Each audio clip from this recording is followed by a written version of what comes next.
ಇಸ್ರೇಲ್ನ ಪ್ರಧಾನಿಯಾಗಿರುವಂತಹ Benjamin Netanyahu ಪ್ರತಿಜ್ಞೆಯನ್ನು ಮಾಡಿದ್ದಾರೆ. ಏನಂತ? ಹಿಜ್ಬುಲ್ಲಾ ಹೌತಿ ಉಗ್ರರ ದಮನಕ್ಕೆ ನಾವು ಪಣ ತೊಡಬೇಕು ಅಂತೇಳಿ. ಈಗ ಆಲ್ರೆಡಿ ನಸ್ರಲ್ಲಾ ಹಸನ್ ಹಿಜ್ಬುಲ್ಲಾ ಸಂಘಟನೆಯ ಮುಖ್ಯಸ್ಥ ನಸ್ರಲ್ಲಾ ಹಸನ್ ಸೇರಿ 450 ಉಗ್ರರು ಇಲ್ಲಿವರೆಗೂ ಕೂಡ ಸಾವಿಗೀಡಾಗಿದ್ದಾರೆ. ಇನ್ನೂ ಸಾವಿಗೀಡಾಗ್ತಾರೆ ಅಂತೇಳಿ ಎಚ್ಚರಿಕೆ ಸಂದೇಶವನ್ನ ರವಾನೆ ಮಾಡಿದ್ದಾರೆ. ನೋಡಿ, ದಾಳಿಯ ದೃಶ್ಯಾವಳಿಗಳನ್ನು ಗಮನಿಸ್ತಾ ಇದ್ರಿ.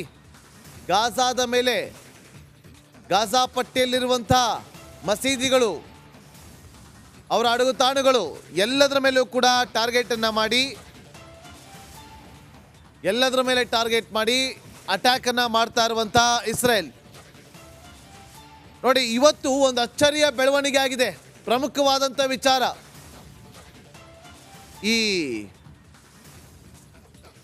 ಇರಾನ್ನ ಪರಮೋಚ್ಚ ನಾಯಕ ಅಂತ ಕರೆಯಿಸಿಕೊಳ್ಳುವಂಥ ಖಾಮಿನೈ ಇವತ್ತು ಒಂದು ನಮಾಜನ್ನು ಮಾಡೋ ಮೂಲಕ ನೇರ ಸವಾಲನ್ನು ಮಾಡಿದ್ದಾರೆ.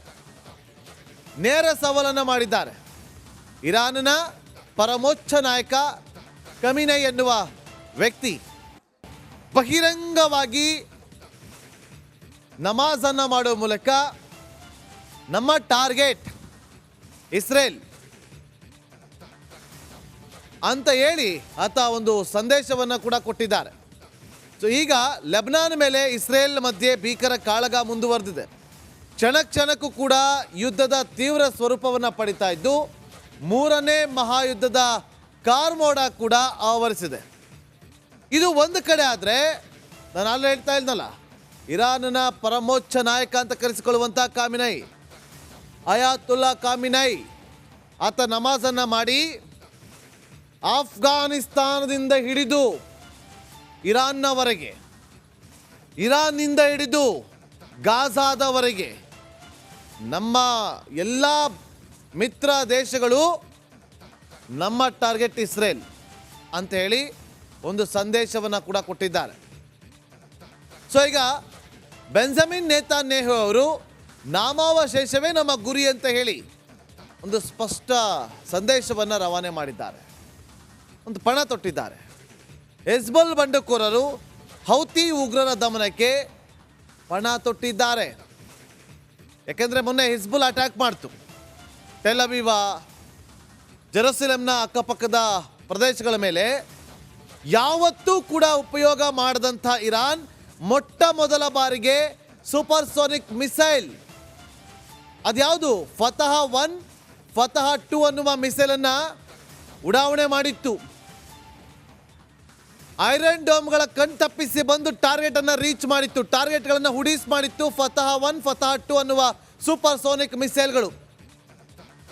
ಇದಕ್ಕೆ ಪ್ರತೀಕಾರವಾಗಿ ಉಗ್ರರ ದಮನಕ್ಕೆ ಪಣ ತೊಟ್ಟಿದ್ದಾರೆ ಬೆಂಜಮಿನ್ ನೇತಾನ್ಯಾಹು ಅವರು. ಉಗ್ರರ ನಾಮಾವಶೇಷ ಮಾಡೋದಕ್ಕೆ ಪ್ರತಿಜ್ಞೆಯನ್ನು ತೊಟ್ಟಿದ್ದಾರೆ. ಇಸ್ರೇಲ್ನ ಪ್ರಧಾನಿಯಾಗಿರುವಂಥ ಬೆಂಜಮಿನ್ ನೇತಾನ್ಯಾಹು ಅವರು ಪ್ರತಿಜ್ಞೆ ಮಾಡಿದ್ದಾರೆ. ಲೆಬನಾನ್ ಗಾಜಾ ಪಟ್ಟಿ ಮೇಲೆ ನಿರಂತರವಾಗಿ ದಾಳಿ ಆಗ್ತಾನೆ ಇದೆ. ಏರ್ ಸ್ಟ್ರೈಕ್ ಆಗ್ತಾ ಇದೆ, ಮಿಸೈಲ್ ದಾಳಿ ಆಗ್ತಾ ಇದೆ, ಶೆಲ್ಗಳ ದಾಳಿ ಆಗ್ತಾ ಇದೆ. ನಿರಂತರವಾಗಿ ದಾಳಿಯನ್ನು ಮಾಡೋದಕ್ಕೆ ಮುಂದಾಗ್ತಿದ್ದಾರೆ. ಹಿಜ್ಬುಲ್ಲಾ ಉಗ್ರರ ಸ್ವರ್ಗ ಬೈರುತ್ ಈಗ ಅಕ್ಷರಶಃ ನರಕ ಆಗಿದೆ. ನಸ್ರಲ್ಲಾ ಹಸನ್ ಸೇರಿ ಇಲ್ಲಿಯವರೆಗೂ ಕೂಡ 450 ಉಗ್ರರ ಸಾವಾಗಿದೆ. ನಸ್ರಲ್ಲಾ ಉತ್ತರಾಧಿಕಾರಿಯಾಗಿ ಹಶೀಮ್ ಸಫೀದ್ದೀನ್ ಅನ್ನು ಕೂಡ ಹತ್ಯೆ ಮಾಡಲಾಗಿದೆ. 2,000 ಹಿಜ್ಬುಲ್ಲಾ ನೆಲೆಗಳು ಉಡೀಸ್, 2,000ಕ್ಕೂ ಹೆಚ್ಚು ಜನ ಇಸ್ರೇಲ್ ದಾಳಿಗೆ ಬಲಿಯಾಗಿದ್ದಾರೆ. ಯಾರೋ ಮಾಡುವಂಥ ತಪ್ಪಿಗೆ ಇನ್ಯಾರದ್ದೋ ಬಲಿಯಾಗುತ್ತೆ. ಹಿಜ್ಬುಲ್ಲಾ ದಾಳಿಗೆ 9 ಇಸ್ರೇಲ್ ಸೈನಿಕರು ಮೃತಪಟ್ಟಿದ್ರು. ಒಂದೊಂದು ಸೈನಿಕರ ಒಂದು ಪ್ರಾಣಕ್ಕೂ ಕೂಡ ಬೆಲೆಯನ್ನು ತೆರಬೇಕು ಅಂತೇಳಿ ಎಚ್ಚರಿಕೆಯನ್ನು ಕೊಟ್ಟಿದ್ರು ಇಸ್ರೇಲ್ IDF. ಈಗ ಲೆಬನಾನ್ ಮೇಲೆ ಇಸ್ರೇಲ್ ಮಧ್ಯೆ ಭೀಕರ ಕಾಳಗ ಮುಂದುವರೆದಿದೆ. ಕ್ಷಣಕ್ಕೂ ಕೂಡ ಯುದ್ಧದ ತೀವ್ರ ಸ್ವರೂಪ ಪಡಿತಾ ಇದ್ದು 3ನೇ ಮಹಾಯುದ್ಧದ ಕಾರ್ಮೋಡ ಆವರಿಸಿದೆ. ನೋಡ್ಕೊಂಬನ್ನಿ ವರದಿ.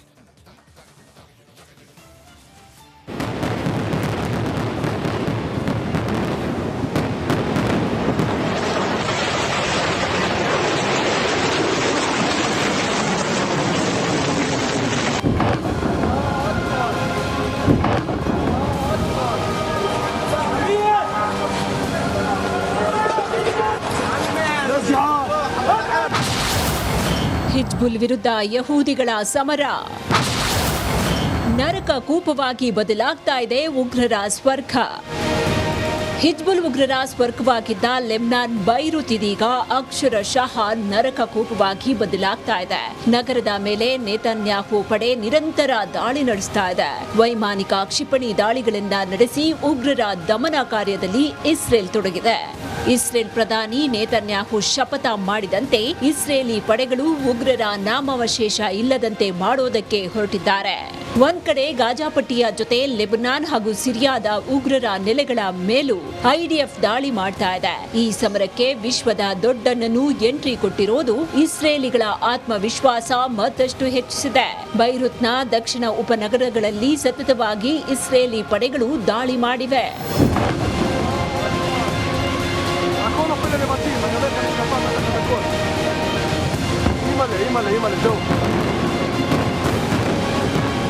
ನಗರದಾದ್ಯಂತ ಬೆಂಕಿ ಕಾಣಿಸಿಕೊಂಡಿದ್ದು ಇಸ್ರೇಲ್ ದಾಳಿಯಿಂದ 2,000ಕ್ಕೂ ಹೆಚ್ಚು ಜನ ಮೃತಪಟ್ಟಿದ್ದಾರೆ. ಅಲ್ಲದೆ ಲಕ್ಷಾಂತರ ಜನರನ್ನ ಮನೆಗಳಿಂದ ಸ್ಥಳಾಂತರ ಮಾಡಲಾಗಿದೆ ಅಂತ ಲೆಬನಾನ್ ಸರ್ಕಾರ ಹೇಳಿದೆ. ನಗರದ ಅಂತಾರಾಷ್ಟ್ರೀಯ ವಿಮಾನ ನಿಲ್ದಾಣದ ಬಳಿ ಇಸ್ರೇಲ್ ವೈಮಾನಿಕ ದಾಳಿ ನಡೆಸಿದೆ. ವಸತಿ ಪ್ರದೇಶವಾದ ದಹಿಯೇ ಮತ್ತು ಮಧ್ಯ ಬೈರುತ್ನ ದಕ್ಷಿಣದ ಹಿಜ್ಬುಲ್ಲಾ ಭದ್ರಕೋಟೆಯ ಮೇಲೆ ಇಸ್ರೇಲಿ ಪಡೆಗಳು ದಾಳಿ ನಡೆಸಿವೆ. ತಲ್ಕರ್ಮ್ ನಿರಾಶ್ರಿತರ ಶಿಬಿರದ ಮೇಲೆ ಇಸ್ರೇಲಿ ಪಡೆಗಳ ದಾಳಿಯಲ್ಲಿ ಮಕ್ಕಳು ಸೇರಿ 18ಕ್ಕೂ ಹೆಚ್ಚು ಮಂದಿ ಮೃತಪಟ್ಟಿದ್ದಾರೆ. ಇನ್ನು ಇದಕ್ಕೆ ಹಿಜ್ಬುಲ್ ಉಗ್ರ ಸಂಘಟನೆ ಕೂಡ ಪ್ರತಿದಾಳಿ ನಡೆಸ್ತಾ ಇದ್ದು ಉತ್ತರ ಇಸ್ರೇಲ್ ಭಾಗದಲ್ಲಿ ರಾಕೆಟ್ ದಾಳಿ ನಡೆಸಿವೆ. ಈ ಯುದ್ಧ 3ನೇ ಮಹಾಯುದ್ಧಕ್ಕೆ ಮುನ್ನುಡಿನ ಅನ್ನೋ ಆತಂಕ ಈಗ ಶುರುವಾಗಿದೆ.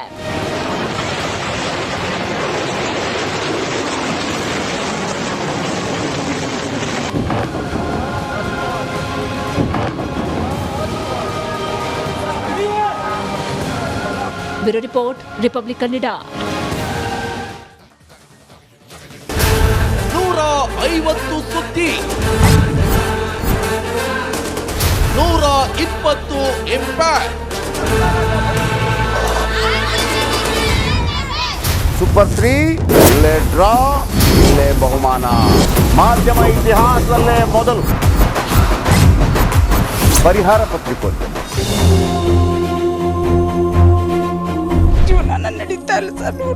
ಗುರುಲಕ್ಷ್ಮಿನಿಲ್ಲ, ಪಿಂಚಣಿನಿಲ್ಲ, ಇದನ್ನೇ ಮಾಡಕ್ಕಾಗಿಲ್ಲ ಅಂತಂದ್ರೆ ಇನ್ನೇನ್ ಮಾಡ್ತೀರಿ? ಬೇರೆ ಏನ್ ಕಳಿಸಿ ಆ ಸಮಸ್ಯೆಯನ್ನು ಪರಿಹರಿಸಿಕೊಡ್ಲಾಗ್ಬೋದು.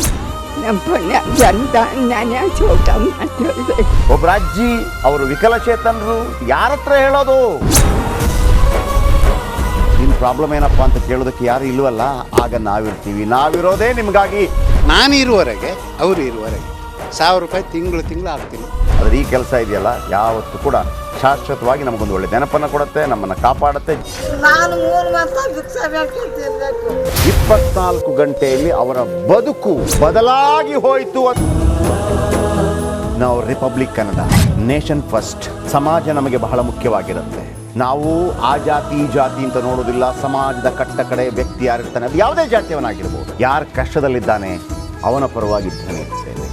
ಕನ್ನಡಕ್ಕೆ ಧನ್ಯವಾದ. ನಾವು 1 ವರ್ಷದ ನಿರ್ಭೀತ ಪತ್ರಿಕೋದ್ಯಮ ರಿಪಬ್ಲಿಕ್ ಕನ್ನಡ. ಇದು ನಿಮ್ಮ ಧ್ವನಿ.